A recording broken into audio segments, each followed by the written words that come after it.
right, welcome again to another edition of Romancing Our Stones, your male survival guide to media and pop culture your girlfriend will likely drag you to. This is Alex. And I'm Matt.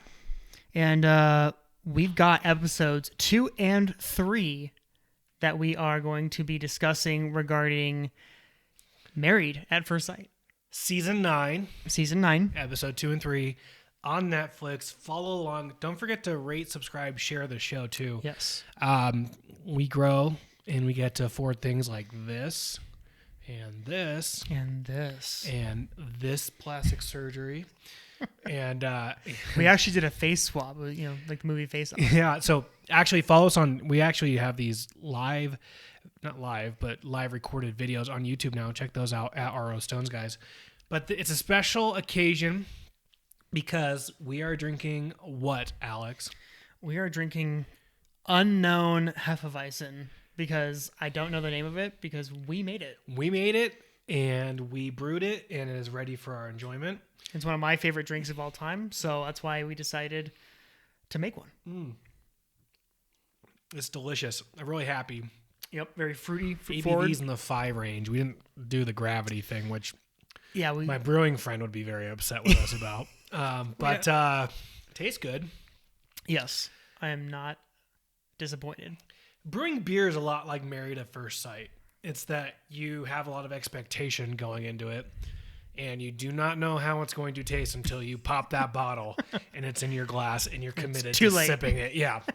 And you have 60 bottles you got to drink. Yeah, you have a lot of bottles. Luckily for us, both of the ones that we did were actually delicious. So we did an IPA, which we'll drink for the next show. It was a double IPA, wasn't it? No, it was sure. I don't want to contradict you on air, but you're wrong. It was a single IPA. Okay, single IPA. Yeah, but it is yummy, so we're happy about that. But this episodes, plural, are the wedding episodes of Married at First Sight. Takes our 4 couples, takes them through the bachelorette, bachelor party, the wedding planning, and then the actual weddings and unveiling and meeting themselves. You're in luck. I'm talking to you guys out there because you have 2 men that have gone through the wedding process and we know what it's like. So we're going to tell you where the show is accurate and not accurate, and we're going to talk about how crazy dumb a lot of these characters are on this show. And I'm saying characters, they're actually people, but I'm going to say characters that way. Thus is the whole reality TV. The moral divide of reality TV. Correct, yeah. So we have our 4 couples. How do you want to go? Where do you want to go with this? I mean, where do you want to start? How do you want to take this? What do you think? Well, the first episode ends with the couples being selected. And obviously, husband doesn't know who wife is. Wife doesn't know who husband is. And it opens up with the planning of the bachelorette and bachelor parties for the groups, which I thought was kind of interesting because logistically speaking, it was a bachelor party and a bachelorette party with the characters, with the contestants. With the other people. It was not, it was not each one had their own and the cameras followed them and their groups along. It was like just one with all the guys and one with all the girls. And you could tell they had like kind of group parties where the other friends all came along, but it was very much a sponsored by the show bachelor and bachelorette party. Well, it was also the male strippers and the girls one. And it's really funny. We watch a lot of reality TV, you and I do. Why is it now that every single time the girls have strippers and the guys are always doing like casino night, smoking cigars, which is perfectly fine, but it's just weird though. It's like has the double standard flipped. It's been the consistent message in a lot of these shows where all of a sudden these girls are now, getting dongs shaked in their face and they're cheering for more and more and more. Except for Iris. Iris was not for it. Iris was not comfortable at all. No, I don't blame her. I was uncomfortable. I was uncomfortable. I was also very uncomfortable with the guys' talk as they were sitting there, and they're like, "Hey, the nothing talk," and then it went from nothing talk to sex talk immediately. There was no like speed bump, or there was no like because it was just the 4 of them chatting first. Correct, right? And it wasn't like the tram at Disney, like coming up on your right. We're going to be talking about sex. You could have heard a pin drop. It's like, hey, you're tall and I'm small. Hey, anyway, you're going to have sex with your wife? Yeah, like I can't even remember what the first thing they talk about, but it's like somebody mentioned something like, it's like, hey, like, are you guys all ready? Like, and it's like, yeah, and they kind of talk about how different of a situation this all is, and then they just go Sex? dead, and then it's like, so what are you guys gonna do the night of? It's like, wait, what? Yeah. You guys had nothing to talk about, so what do you guys bring up is sex? I don't know you, but where do you stand on this? Because I want to know. And the girls have that same conversation too. And Elizabeth, But they actually had conversations all throughout the night. well, they actually seemed like they were bonding, like getting to know each other. Well, they have a shared experience. It's like the guys weren't even touching on the whole like. So what was like when Dr. Pepper came into your place? Like, oh, it was super weird. Like, She was bubbly. she was She bubbly, had like how many flavors does bold. Dr. Pepper have? 32 32 or flavors. 23, maybe 23. I should know this. I went to the Dr. Pepper factory at Waco. Ooh, Yeah, you need to little tell known fact: Waco, Texas. Dr. Pepper. Home of Dr. Yeah, Pepper. you heard it here first. And Big Red. Yep, Big Red gum or Big Red? the drink. There's a drink called Big Red. Mm-hmm. Why am I just hearing about this? In my opinion, it's not the best tasting soda, but I think Dr. Pepper is a tweak on Big Red that is probably more palatable. But regardless, So I want to talk about Elizabeth because this girl makes me let's want to talk about Elizabeth. crawl out of my skin a little bit. And I said in the last episode that I think Elizabeth, I think I'm hilarious. I'm hilarious. I work for my dad, and he's the closest guy to me. And Sometimes I can be a bit overwhelming. I can be overwhelming. I mean, her birthday party when she's like, "Let's party, bitches!" I'm like, "Oh my gosh, that tells me everything I need to know about you.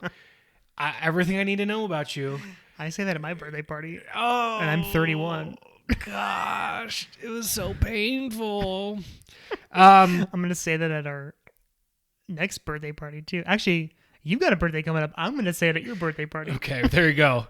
I will judge. It's you a done for deal. it. But I'm all of a sudden getting more irked by Elizabeth because she talks just like Jessica from Love Is Blind. She has the same tone, the same inflection. She sounds as nasally and immature as Jessica did. We haven't had the when I'm 37, you'll be 27. We haven't had that conversation yet. but when I'm 47, you're gonna be 37. But her dad, he's funny, but he seems like he is just a pushover. Yeah. And she controls him so much. But he seems when she told him they met a match and they're gonna get married, he's like his look in his face was like chill about it. He was chill about it, but he was also like, "Oh, that's not gonna work." Well, because it's you. and I'll add to your like possibly a pushover thing. What I gathered from just inference and some conversation that they've had in that episode was she's the last one that's still kind of hanging around because all the other daughters have moved on. I think she's one of three is what I kind of got the gist of. And the other two daughters are married and off doing their own thing.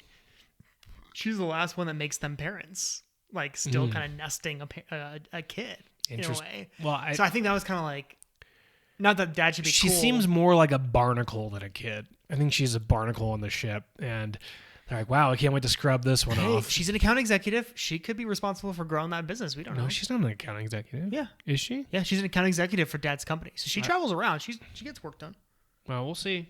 Yeah. And then I also laugh because you have Greg, and Greg's like looks like this put together guy. He rides his motorcycle around, volunteers at church, and you see his house when he's being interviewed. He has all these ornate, pictures and plants behind him as he's being interviewed. Then he's calling to call his mom to tell him about getting married at first sight, and he's sitting in a room with two beanbag chairs and a single TV. And he's a bachelor. He's a bachelor. I get it, but Greg is kind of an interesting character to me because I hate that I'm calling people characters, but I have, for lack of a better word, I feel like I was presented with one thing and then I'm getting another thing now that I'm getting to know him a little bit. And we talked about that a little bit last show, but I'm wondering if he's one of those people, and I feel like I'd be right in his same category of you've got a giant camera staring in the face with a bright light behind you.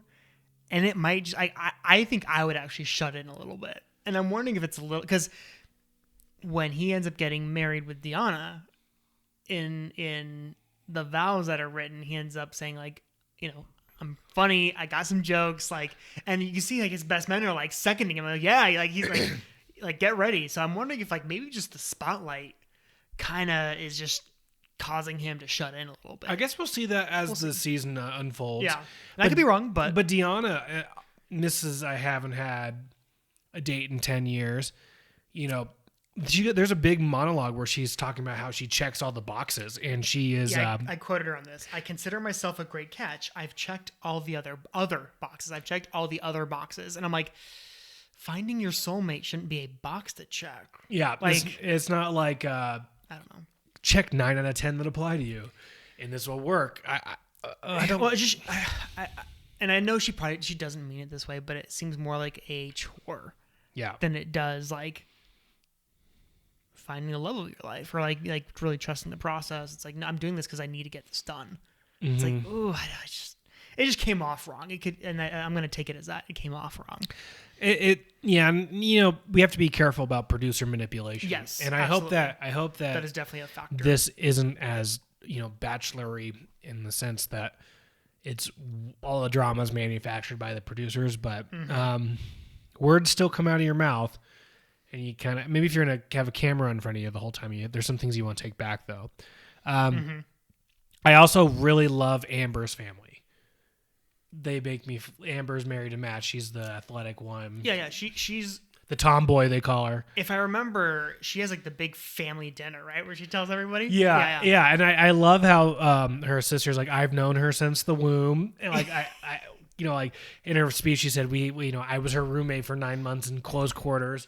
I thought that was pretty funny. But her dad, so Amber's mom left the family to pursue her love interest, which was another woman, and left her dad. And I thought that her dad's comment was so funny when he is like, I knew you're marrying someone at first sight. Isn't that crazy? I knew your mom for a year. That wasn't enough. It's like, you gotta love a guy that can poke fun at himself, you know? It's pretty, I mean, but they seem like they laugh. And I think that's going to be a good resiliency to Amber and her marriage to Matt. And I do like how, knowing their height differences, and again, she hasn't met him yet, right? At that point, when she's telling the family, and she's in front of the cameras, and she's like, "Get ready, because you're about to marry all of this." And it's like, dude, you have no idea they're about to marry a 6'5" dude. Oh, I know. Like, you have to get a step stool to give him a kiss. Like, yeah. I every time he bends down, I'm like, well, that's so awkward. And you know, everyone's talking about, is he going to be okay dating someone that's 5'2"? How about dating someone that's 6'9"? Yeah. If you're 5'2", like, what is that coming to her side coming to the equation at all? Yeah. I mean, I knew a guy that was 6'11" in college. He was on the basketball team, and I remember asking him, I was like, what's it like being? Because I'm 5'7". I'm 5'8" on a good day, right? Yeah.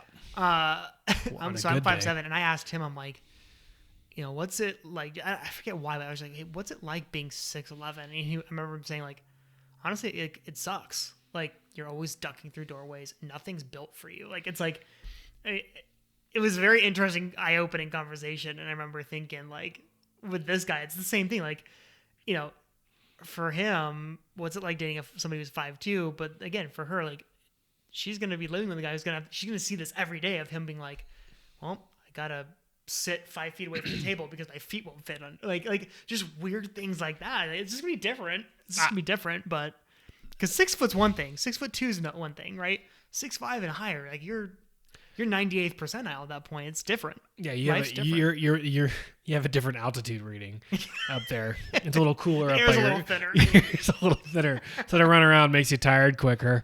No, for sure. And you know, but Matt, so as much crap as I gave Elizabeth, Matt's kind of in a fantasy world too, in a sense that he's been off playing professional sports overseas for the last couple of months, and he's not necessarily used to everyday life or the rigors of being in a relationship quite yet. And the reason why I say maturity-wise, I don't know where he's at, is the way that he's reacting to his parents' divorce. Yeah. I think at his age. Yes. I think if we were to ask Dr. Pepper, she would probably say, You just like saying that, don't you? Dr. Pepper, if you're watching. absolutely. Yeah. But I feel like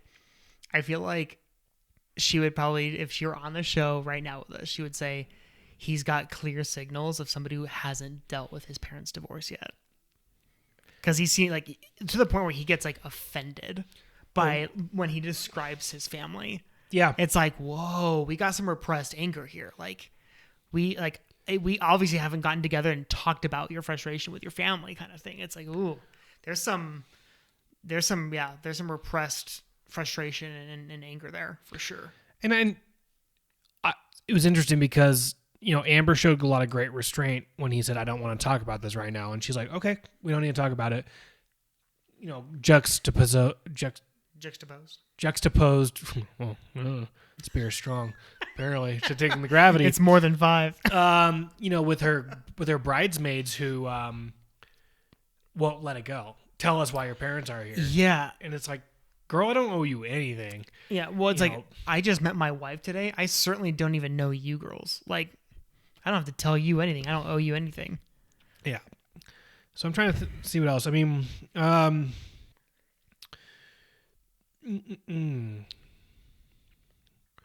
mean, what? Well, there's so many.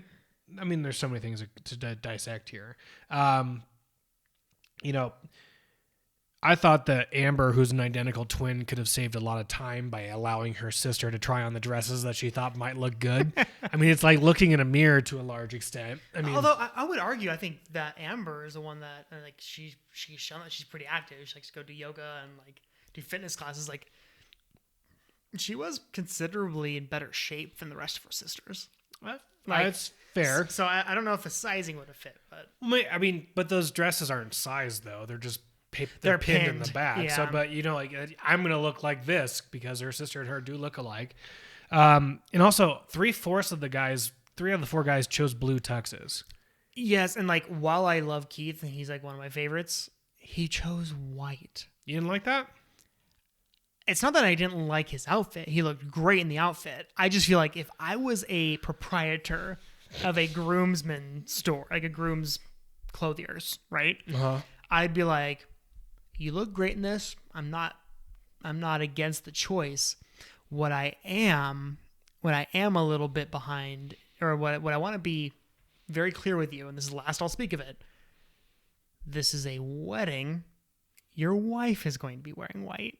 So I'm just going to lay that out there. You might not want to wear white. That's the last I would speak of it. That's the last I wear all the white. You would? You would wear all white? All white, yeah. Well, I wore gray on my wedding. But gray's gray.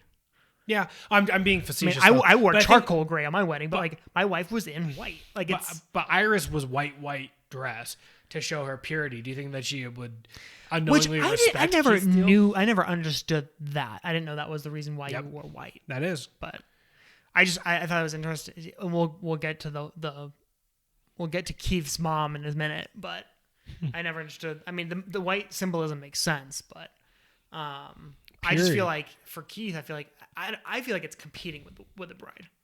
I don't consider that a complimentary thing. I consider it more of like this is my show too, which guys, it is. But I mean, really, this is the day that like arguably your wife's probably been dreaming of for a while. So yeah, when I was getting married, it was whatever she wanted. My position was like, look, we want to do this the way you want to do it.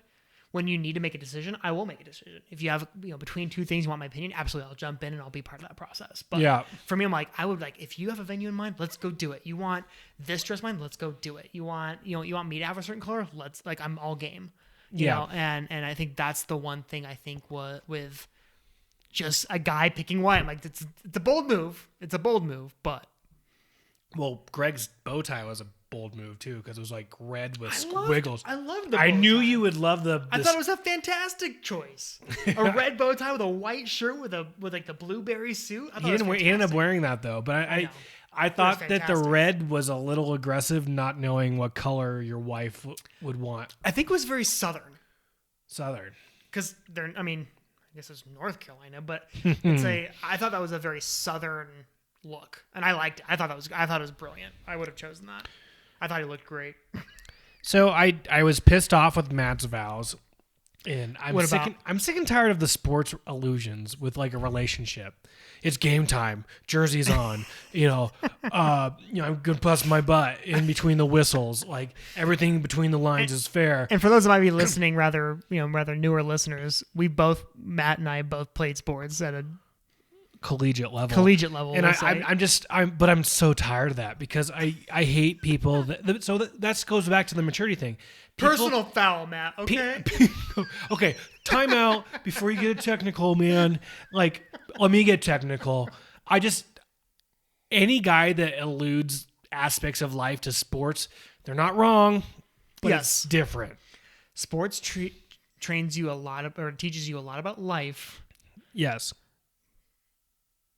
But I would argue, and I think to your point, it should be more of a one-way relationship. Sports should teach you about life, not the other way around. We should be like, oh, this is just like that time I missed that free throw when I lost the game. Like, good. And also a marriage, marriage is like if you shoot a 3-pointer and you know it's a 3 and the ref saw it was a 3, but the opposing team, who's your wife, says no, your foot was on the line, that's 2 points. Then it's a 2 points. Like it's not directly comparable to how sports are. It's not as pure as sports, but it's also like he has nothing else to draw on, which is making me concerned for him because, sports, when it's your focus, doesn't allow you to focus on the next areas, the next things in life. It's good that Amber knows basketball. Yeah, she seems relatively knowledgeable on sports, which is great. So they'll at least connect there, but... And she's super attractive and wants to kiss him a bunch, which is good. I feel like Greg is a sweet guy and Deanna's a sweet woman, but I don't feel any chemistry between them yet. Yeah, and that doesn't mean it can't develop. And granted, they just met each other. They seem like they liked each other though, because after they got married, and what they did with all the couples is after they got married, they sat them down in a little love seat, and they actually they got 5 minutes to get to know each other a little bit. His reaction though when she's like, "I haven't had a date in 10 years," he's like, and I'll say this, I thought was a natural response. It is a bit of it. I would expect I would have a knee-jerk reaction to it too. Like, wait, we just got married. You haven't dated anybody in 10 years? Because again, I think you and I were talking about like dating is practice. Like dating is like you find out what to take it to a sports level. It's reps. Yeah, it's practicing that free throw. The people I dated taught me about what I do and don't want. Not that I was but here's the thing: I wasn't dating to get reps. I was dating intentionally to look for my wife, but not all of them work out. Yeah. And so you have to learn something from every relationship. And I feel like, man, if you haven't dated in 10 years, you don't have a whole lot to recount and look back on. It can be troublesome. And I think that's part of it. I mean, you need to fail to succeed.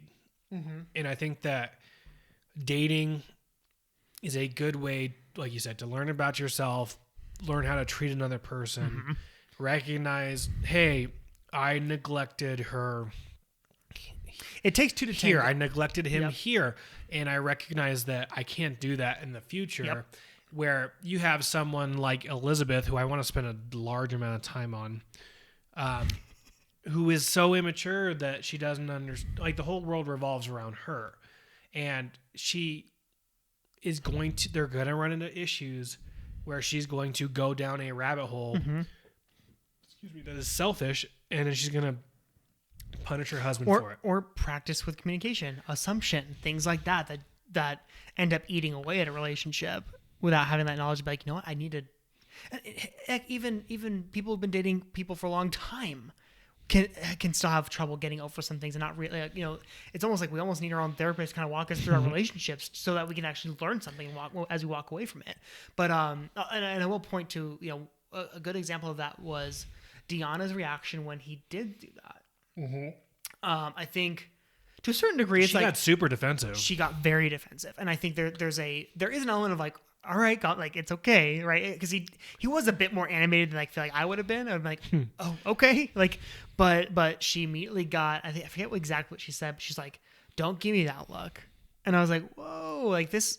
You have to understand, like, I mean, here's the thing. this is surprise, Deanna. It's not judgment. This is surprise. Oh, she said, you're judging me. You're judging me. Let me tell you why I was alone. And then she talks about all the education she got. And then he understood it. And then he was like, okay, He was yeah, like, cool. that makes sense to me. Like, Yeah. But that's the thing. And so the good news is we've seen one, they can communicate. But the story was completely different than what she said to the cameras. But who's to say? But Yeah. here's the thing. They communicated, and he was like, oh, that makes sense. Like, that was a healthy reaction to have communication about it. But Yeah. her immediate assumption that he was judging her is not healthy. Just clarify. Before you know you're being judged, clarify that. Yeah. Right? And so, yeah, and that's where I thought, like, that's where I became okay with it once they actually talked it out. But I was like, whoa, Deanna, pump the brakes. Like, we don't know if he's judging, but, you know, it would take anybody aback if you told somebody you haven't dated them in 10 years and you're literally getting married. Like, keep the context. It's a big statement. It's like if I said, I like fish popsicles, you'd be like, excuse me? I'm like, well, you have to understand. Don't judge me, Matt. Like 50 First Dates, I'd be like, well, you have to understand. I'm like, don't judge me, Alex. But the truth is, like 50 First Dates, my dad was a maritime fisherman, and he would come home and smell like fish. So every time I eat a fish popsicle, I think of my dad. Okay, there's a story. But don't go like, you're judging me. It's fucking weird. Yes. It's very weird if you like fish popsicles. If you have been on a date in 10 years, it's weird. It's not conventional. It's not conventional. We are eating up time. Somebody could say the exact same thing if they were like, yeah, we got married at first sight. Right? Weird. Yeah, a little different. Wait, what? A little different. Let's talk about Elizabeth because you said you want to talk Oh, about Elizabeth. gosh, so much to go. What do we need to know about Elizabeth? Let's start with the bachelor party or bachelorette party because we were talking about. She wears red. Yes, and all the girls are wearing white, and everyone else is wearing white. She talks about how everyone's talking about how they don't know where they're going to be physically with their husband and sexually at the wedding. She's like, I want to go balls to the wall sexual, which I thought was a very interesting use of words. Her dad and her were talking about penis size. Yeah, on the way up to the altar. Yeah, on the way down the stairs, walking out of the building to go. They were talking about penis size. Yeah, that was very weird. And then she says to her dad, "You have always been my first love, and you'll be my last." What does that mean? Well, God willing, too. Like, God willing, he will not have to watch his daughter die, so he will pass before her, right? Like, that's what every parent wants. It's like, I don't want to see my kids die. Right? Yeah. And I know it's a little bit morbid, but I'm thinking like, then by that assumption, you would not hope that you would be her last love. There's a lot to unpack in that statement that I don't understand. I don't get that. And then maybe she just said that in the moment, wasn't really thinking about it, or maybe I don't know. It was a very not weird. I get the whole like you're my first love, like, and she will always love him. Like she'll never have that love for anybody else than that which for her dad, but you're getting married. It's a different type of love. Yes. Yeah. Unfortunately, like in English, we have one word for love, and it's love. Right? Love, amor, amore, agape. Oh, now you're getting deep there. Also, too, you know, she walks down the aisle and she's talking the entire time, laughing, interrupting. Conversing with guests. Maybe she's nervous and she just talks. But then she goes up to him and said, "What's your name?" He said, "Jamie." She like turns to her friends, "It's Jamie. It's a Jamie." And then he's like, "I don't understand what this is." Like she's making the moment all about her. And then until to the point where his sister yelled out, "What's your name?" Like she didn't even tell him his name. And her then name, yeah. Her vows, she's like, was literally, what's the movie where it's like, if you have to cheat death. Oh, it's Hitch. It's Hitch. You know, if you have to lie in the arms of someone that you love. She literally stole that speech and made it her vows. I'm like, easy, Will Smith. Like, this is unrealistic. I won't lie, cry, or steal. You live right here. You live the right Q-tip. Q-tip. Throw it away. Kevin James is fantastic in that movie. He is good. And then there's a car alarm going off the entire time. That's an omen. Yeah. And oh gosh, I had a bunch of issues with her. And then he's like talking to people. He's like, "Oh, it'd be advantageous for us to do that." She's like, "Ooh, advantageous. That's a $5 SAT word." What? That's like a high school word. Yeah, advantageous. Oh my gosh. Now, to be fair, I thought he had said ostentatious, and I was like, "All right, it's not advantageous, but no, you swear by advantageous, so I'll agree. Oh, with and you. her dad. That's a high school word. Her dad was so happy. Well, technically, you study for the SAT in high school. Yes. Yes, and What would you pay? who's paying for words? I know that's something I don't understand. I'll take either. advantageous for $5. This word is advantageous. Ooh, don't know that one. That's a big one. That doesn't work this way on Wheel of Fortune. It's like her dad literally is like, I just renewed her tags because she didn't know how to do it. Yeah. In the world of Google, how do you not know how to do anything? Yeah, we've got some life skills that need to be learned. Or in this case, most likely just transferred. And then transferred. He's transferring her to Jamie and he's so happy about it. He's like, goodbye. I don't know. I see him as being a very sad pops to let her daughter go. His daughter go. I think so. He didn't walk out of the room like Iris's dad. Yeah. Iris, which it seems like mom and dad were divorced because they weren't together when she told them that she was getting married. I was wondering that too. Yeah, it seems like they had a good relationship. Good enough. I mean, enough for him to really break down and have a hard time being like, I'm handing over my daughter to somebody I don't even know. Like, and I can 100% appreciate that feeling. That's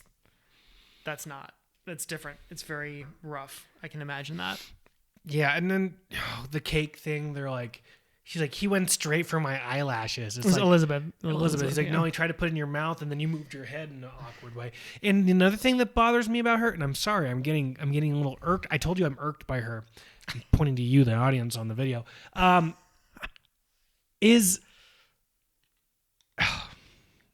just lost my train of thought. Irked by Elizabeth. I'm irked by Elizabeth because... Is this at the wedding reception? Oh, gosh. I'm trying to read my notes here. We were just talking about Iris and the parents. Oh, I got it. When she kisses him, she bends backwards so far, like he literally has to catch her. And as a guy, that's one of my biggest pet peeves is when a girl does a deep bend. You're like literally straining yourself to catch them and then kiss them and pull themselves back up.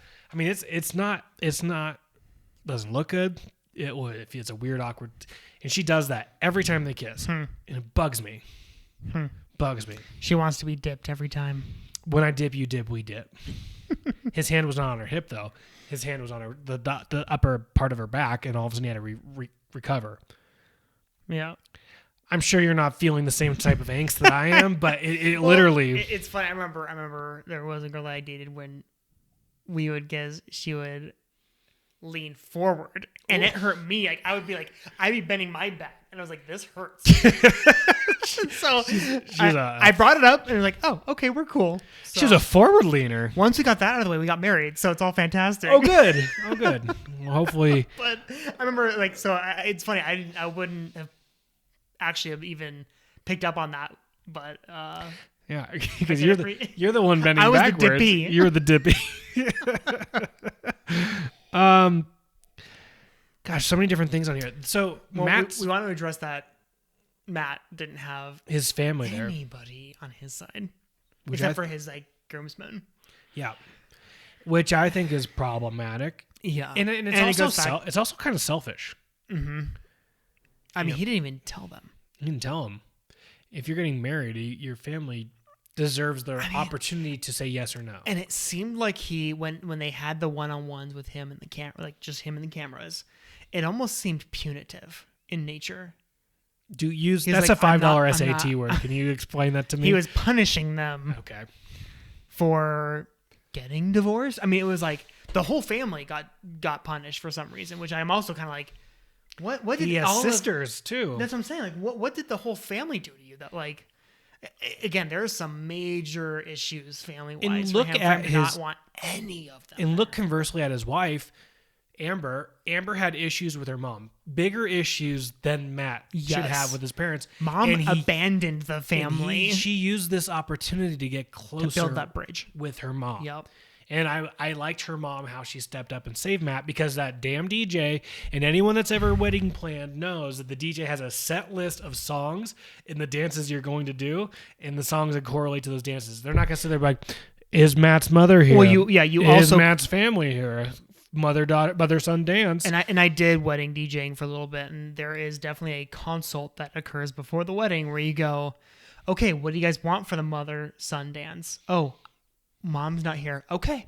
Is there anybody else that you'd like grandmother? Like, you always figure out there's something else. So, and I think, Matt, to your point you mentioned earlier, the producer level, we don't know to what extent they could have been like leaned over to the DJ, but if that was not the case, big foul by the DJ. You do not mess that one up. Oh no. And then also clearly Iris's dad was like sobbing and walking out the room. So they're like, well, Iris, stay standing for the bride father-daughter dance. Father-daughter dance. And when he's not in the room, it's like that DJ, it was the same voice. That DJ was the worst wedding DJ in the history of wedding DJs. Yeah. Which I'm hoping that they don't have it on their advertising being like, we're the DJ chosen for this show and this season. Like, because again, I'd be like, you messed up big time. You're the MC of that night. You make sure you don't expose the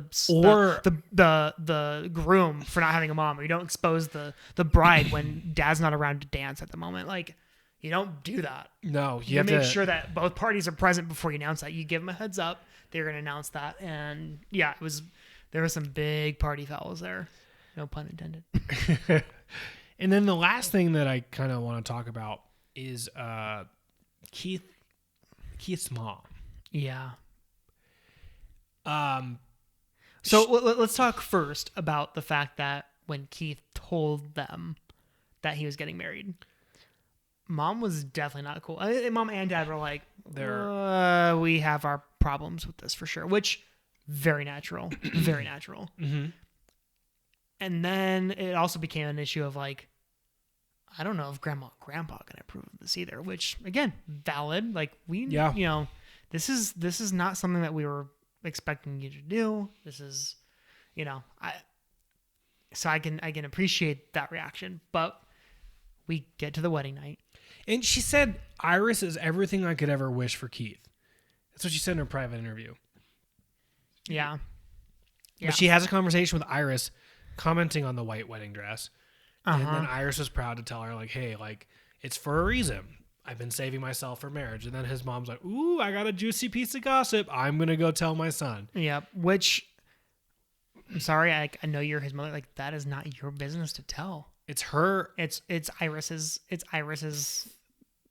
thing to share. Think about it. It's like Iris has been waiting her whole life to share that comment with her husband, and it's now been sullied by her mother-in-law. Mm-hmm.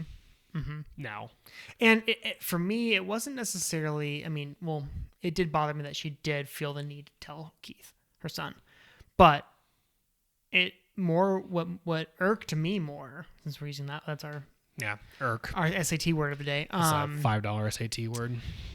It irked me more in the manner in which she told him. She was very in your face about it. No. Well, she's kind of like, you know what that means? Yes. You know what that means? She was very like, I don't know what the word for that is, but it's like, it was gamey. It was very like, she knew something that he didn't, and she was going to kind of play him and kind of lead him along, kind of make it a little bit painful before she told him. But it was also vilifying it. Yes. Yeah. She was like, oh, your girl's a virgin. She's wearing a white dress. Yeah. And he goes, but it's not vanilla. It's not cream. It's stark white. And he's like, okay, like, and she's like, you know why that is, right? Like, it's just, don't play the game. Like, and again, if you're gonna spill the beans before his wife can tell him, you should just say, hey, just so you know, she's still a virgin. Yeah. Like, I didn't appreciate the fact that she told him before Iris I didn't did, like that either. and I didn't appreciate the manner in which she told him. None of that rubbed me the right way. Me neither. Yeah. And that's kind of the nuts and bolts of the episode, really. Mm-hmm. So we're going to go right to the Stones rating. Every show, we give a Stones rating. We each have 2 stones to give. Naturally. And 2 stones means you enjoyed the episode. No stones means an act of castration is preferable to watching the show. So, Alex, do you want me to have the honors, or do you want to have the honors? We also have the meaty scale. Yes. Yeah. So why don't you go first with the meaty scale? Sponsored by Arby's. Just kidding. We have the meat. Did the show have the meat? Yeah, I think it's like a solid BLT or maybe like a turkey BLT. I don't know. You know, it had some meat in there. I think there's a little bit of foreshadowing. Like, you know, we were kind of talking about there's some things that, you know, some relationship things I think are going to be brought up because they're not being addressed on the wedding night. Yeah. Which is their first interactions with each other. So, but it was interesting. It was like, it was like watching something I've never watched before. Yeah. Like people getting married at first sight. And it was entertaining. I'll give it, and this is episodes 2 and 3 combined because it was the weddings. I'll give it 2 stones. I thought it was entertaining. I'll give it 2 stones too. And I thought that I already feel it's like heads and shoulders above like anything else we've been watching. Yeah, it really is. And just in the sense that it's real. Yeah. To a large extent. And I think that it's a fun show. And I think that the things that they're deciding on are immediately talking about. You know, like, you know, The Bachelor, you watch The Bachelor and they wait till they go on their one-on-one to get to know each other. share their hook as to why their life has been crummy or why they don't talk to their parents. And now like this show, we're married and all of a sudden your insecurities are showing through and we need to address them. Mm-hmm. It's different. And there's not a lot of the glitz and glamour leading up to the wedding, which is, you know, if weddings were all about things that happen and marriage's success rate was on how things happened before the wedding, there would be 100% marriage rate and there would be a 0% divorce rate. Yep. It's all about what happens after the magical day. Mm-hmm.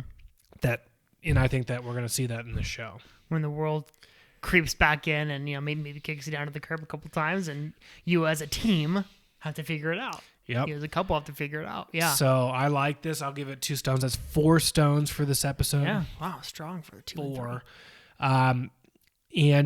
So please, we're going to do episodes 4 and 5. I'm really good at math. Next. And so follow us on Twitter at ROStonesGuys, on Instagram at ROStonesGuys, on YouTube at ROStonesGuys. If you can't figure out the trend here, it's at ROStonesGuys. Don't forget to rate, subscribe, share, follow, whatever it may be. We really appreciate your listenership and we look forward to talking to you again soon. Talk to you soon. Have a good one. Bye.